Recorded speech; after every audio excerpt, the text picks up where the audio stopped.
So ఈ అంశం ఒక్కటైతే ఇక తెలంగాణ ప్రజలారా మా గ్రామం పేరు మాదాపురం.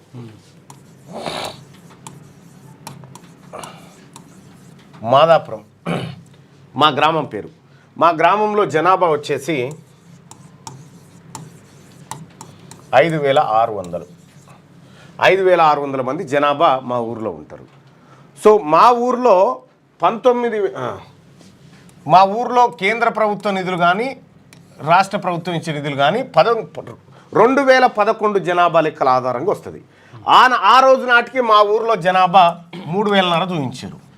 ఈ 3,500 మందికి సంబంధించినటువంటి నిధులే వస్తూ ఉంటాయి ఈ రోజు కూడా. ఇంకో 2,000 మందికి రావు. ఇదొకటి జరుగుతూ ఉంటే పోనీ ఈ కేంద్ర ప్రభుత్వం ఈ ప్రభుత్వాలు కలిసి మన మీద ఎన్ని అప్పులు చేసినా మా ఊరు పేరు మీద రాష్ట్ర ప్రభుత్వం చేసిన అప్పే తీసుకుందాం. మా ఊరు ఒక్కొక్కరి మీద ఒక్కో వ్యక్తిపై చేసిన అప్పు ఇటు కేసీఆర్ గారు కానీ అంతకుముందోళ్ళు కానీ ఇంకోరు కానీ 1,76,115 రూపాయలు చేశారు ఒక్కొక్క నెత్తి మీద. ఈ తెలంగాణ రాష్ట్రంలో ఒక్కొక్క నెత్తి మీద ఎంత అప్పు చేశారంటే 1,76,115 రూపాయలు చేశారు ఇంటూ 5,600. ఈడ ఇచ్చే నిధులేమో 2011 లెక్కల ప్రకారం, చేసిన అప్పేమో తాజా లెక్కల ప్రకారం. వీళ్ళ కథ ఇక్కడ ఈ లెక్కన చూసుకుంటే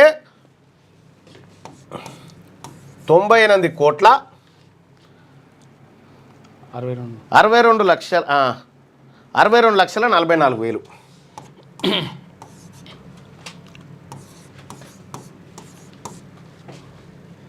అంతేనా? వేలు రావాలి. తీసేసి 44. ఇగో ఇంత అప్పు చేసిరు మా ఊరు పేరు మీద. ఇప్పుడు మా గ్రామం పేరు మీద కేసీఆర్ గారు, రేవంత్ రెడ్డి గారు, అంతకుముందు ఉన్నటువంటి ముఖ్యమంత్రులు అందరూ కలిసి 98 కోట్ల రూపాయలు అప్పు చేసి పెట్టారు మా ఊరోళ్ళ పేరు మీద. మా ఊళ్ళో ఒక 4 ఉన్నారనుకో, ఒక 4 ఉన్న కుటుంబం ఇంటూ 4 పెట్టుకో, దాదాపు అంటే అట్లా తీసుకుంటే దాదాపు 7 లక్షల చిల్లర, 7 లక్షల చిల్లర ఒక్కొక్క ఇంటి మీద అప్పు చేసి పెట్టారు. 4 ఉంటే ఇది నా లెక్క కాదు, సర్కారు లెక్కనే. సర్కారు చెప్పిన లెక్క ప్రకారమే మా గ్రామం పేరు మీద 98,62,44,000 రూపాయల అప్పు ఉంది. ఇప్పుడు మీ గ్రామ జనాభా ఎంత? మీ గ్రామ జనాభాకు 1,76,115 రూపాయలని ఇంటూ చేసుకోండి అంతే. మీ గ్రామంలో ఉన్నటువంటి జనాభా ఎంత బైసాబ్ ఒకసారి పెట్టండి, ఊరు పేరు పెట్టండి, జనాభా అదేంటి ఎంతమంది ఉందో పెట్టండి. జగిత్యాల జిల్లాలో ఇప్పటి వరకు గ్యాస్ సిలిండర్ రూపాయలు పడతలేవు, కొంచెం దాని గురించి చెప్పండి అని అంటా ఉన్నారు. మీ గ్రామంలో ఉన్నటువంటి జనాభా ఇంటూ 1,75,115 రూపాయలు ఇది వేసుకుంటే మీ ఊరి మీద ఎంత అప్పు చేసిరో తెలుస్తుంది. మనదేం పోయింది మళ్ళా? మనదేం పోయింది? వాళ్ళు చేసి తాగినోడు కడతారు తాళ్ళ పన్ను. ఇగో హరీష్ పటేల్ అంటా 4,500 మంది ఉన్నారని చెప్తా ఉన్నారు. దానికి ఇంటూ ఇగో ఇది వేసుకోర్రి, 1,76,115 వేసుకోరి. వేసుకుంటే మీ ఊరి పేరు మీద వీళ్ళంతా కలిసి చేసినటువంటి అప్పు ఎంత అనేది లెక్క బయటకు వస్తుంది. మరి ఎవడు కడతారు మళ్ళా? ఇది మనం ఎందుకు కడతాం? తాగినోడు కడతాడు తాళ్ళ పన్ను అని మనం అనుకుంటాం కదా, కాదు మనమే కడతాం. ఎట్లా కడుతున్నాం ఏం కథ అనేది ఒక్క లెక్క చూద్దాం.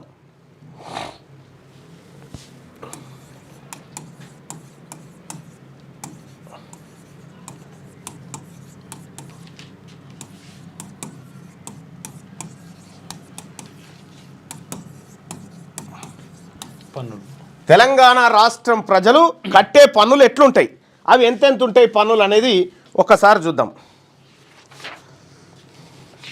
చాలా ఇంట్రెస్టింగ్ ఉంటుంది టాపిక్. సపోజ్ ఈ తెలంగాణ రాష్ట్రంలో ఒకరోజు ఒక వ్యక్తి కేంద్ర రాష్ట్ర ప్రభుత్వాలకి అన్ని రకాల పన్నులు ఎన్ని కడుతున్నారు ఎరికేనా? 56 రూపాయల 13 పైసలు. తక్కువ 56 రూపాయల 13 పైసలు. ఒక రోజుకు ఒక వ్యక్తి తెలంగాణ రాష్ట్రంలో ఉన్నటువంటి వ్యక్తి ఈ రాష్ట్ర ప్రభుత్వానికి కేంద్ర ప్రభుత్వానికి కడుతున్నటువంటి పన్ను ఎంత అంటే ఒక రోజుకు ₹56.13 పన్నులు కడతా ఉన్నారు యావరేజ్గా. దీన్ని కనుక విభజిస్తే కేంద్ర ప్రభుత్వానికి ఎంత కడుతున్నామంటే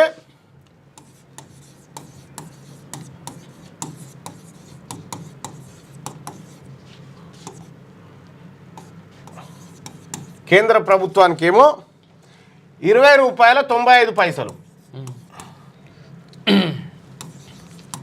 రాష్ట్ర ప్రభుత్వానికి ఏమో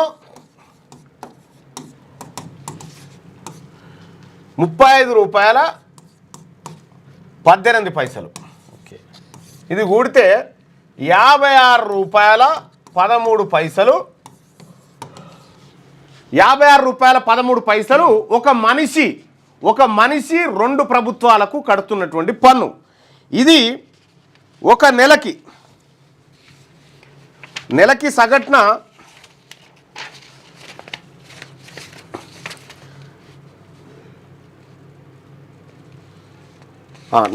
నెలకు కాదు, ఒక ఏడాదికి ఒక నెలకు తెలంగాణ ప్రజలంతా కడుతున్న పన్ను ఎంత అంటే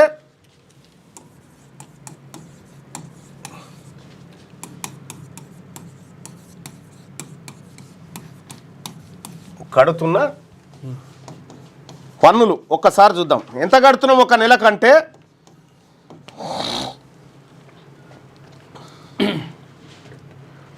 ఒక రోజుకేమో 134 కోట్ల రూపాయలు కడుతున్నాం. ఒక రోజుకే పన్నులు 134.29 లక్షల రూపాయలు ఒక రోజుకు మనం కడుతున్న పన్నులు.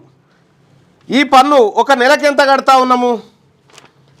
ఒక నెలకు ఎంత కడతా ఉన్నామంటే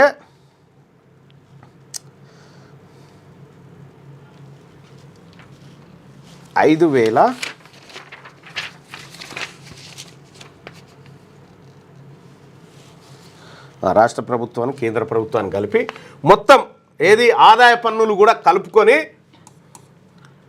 7,868,70,00,000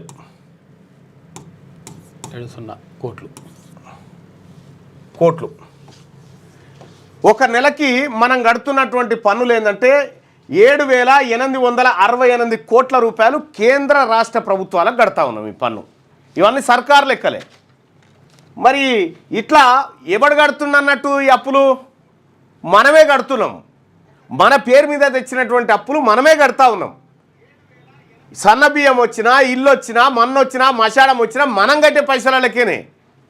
ఏ రాజకీయ నాయకుడు ఆయన జేబులకేం తీసియడు. మేము ఇస్తున్నాం అనేటువంటి మాటలు చెప్తారు, కానీ అదంతా ఉత్తదే. ఇక ఈ పన్నులలో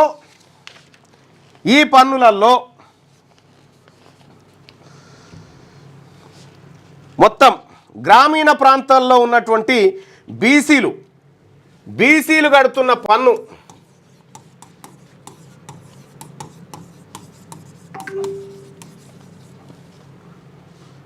ఒక నెలకి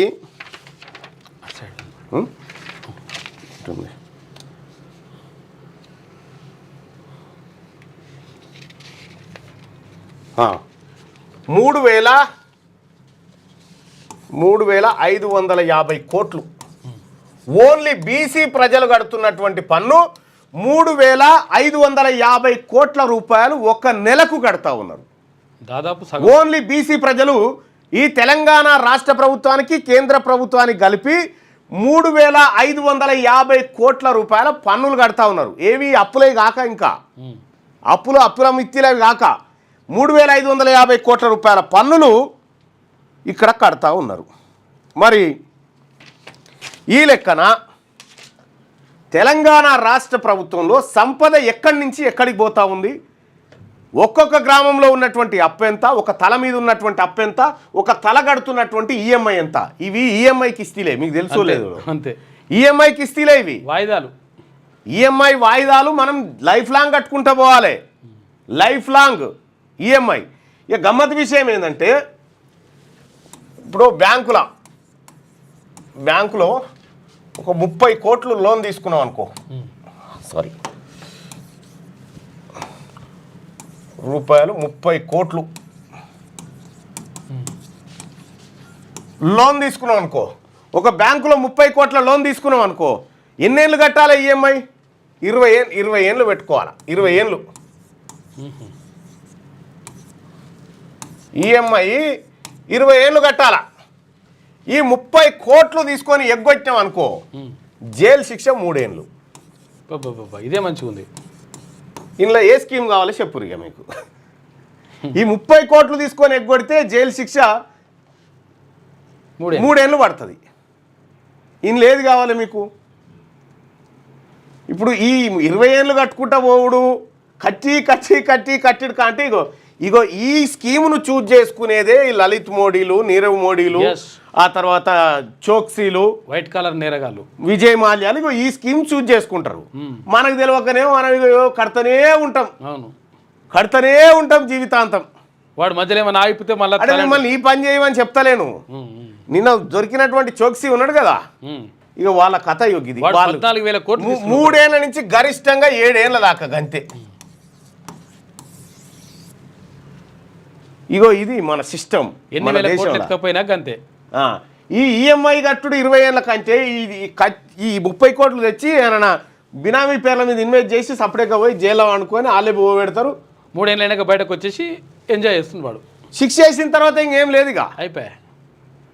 ఇగో ఇది కథ. ఇటువంటి సిస్టమ్ మన దగ్గర నడుస్తూ ఉంది. 3 సంవత్సరాలు బెటర్ అని అంటున్నారు. ఇదే కదా జరుగుతున్నటువంటి కార్యక్రమాలు. ఇవే వాస్తవం. అది మనపురి కృపాకర్ అంటాను. ప్రజాసేవ చేయాలనుకునే ప్రతినిధులకు, ఎమ్మెల్యేలకు, ఎంపీలకు, మంత్రులకు, ముఖ్యమంత్రికి ఎందుకు జీతాలంటే చెప్పుడు ఏమని వస్తారు? మా ప్రాణాలు అడ్డు పెట్టైనా ప్రజల ప్రాణాలు రక్షిస్తామని వస్తారు. సేవ వాళ్ళ గన్మెన్లు లేకుండా బయటికి వెళ్తే అడిగిగా ప్రాణాలు అడ్డు పెడతారు. ఒకవేళ వీళ్ళ ప్రాణాలు కాపాడాలని తప్పనిసరి పరిస్థితిలో మందిని చంపాలంటే మందిని కూడా చంపుతారా అటువంటి వాళ్ళు అన్నట్టు. సో అందుకోసమే ప్రజలారా జాగ్రత్తగా ఉండాలి. ఇక లేటెస్ట్ న్యూస్ తెలుగు మరియు ఇంగ్లీష్ అప్డేట్స్ కోసం ఇప్పుడే క్యూన్యూస్ అఫీషియల్ యాప్ని ప్లే స్టోర్ నుండి డౌన్లోడ్ చేసుకోండి. సరికొత్త సమాచారాల కోసం క్యూన్యూస్ వెబ్సైట్ని ఫాలో అవ్వండి. ఛానల్లో ప్రాంతీయ, జాతీయ, అంతర్జాతీయ వార్తలు వీక్షించండి. లైక్ చేయండి.